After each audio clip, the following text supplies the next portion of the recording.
Z-Tech, BD.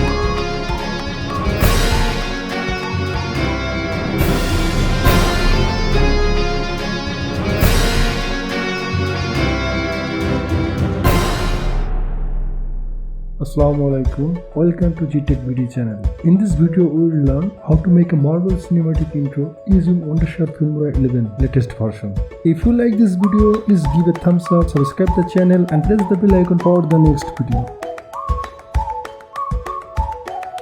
The newest cinematic intro for a big screen film from Marvel Studios has been officially announced. I'll explain how to quickly and easily build an epic Marvel movies style intro in Wondershare Filmora 11. If you are a new YouTuber, don't know how to make a top cinematic opening intro, then this video is for you.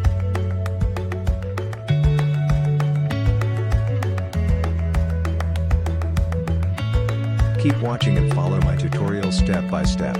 Also you will learn how to create a free 3D YouTube intro with Kinemaster and how to create an animation for your YouTube intro video for Wondershare Filmora 11. We produced a video last year showing you how to use Filmora X to make your own subscribe button. As a result of your requests for more Filmora animation ideas, we're here to show you how to quickly and easily make customized YouTube intro using Filmora version 11. Let's start and don't forget to subscribe our Z-Tech BD channel.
Z Tech, BD,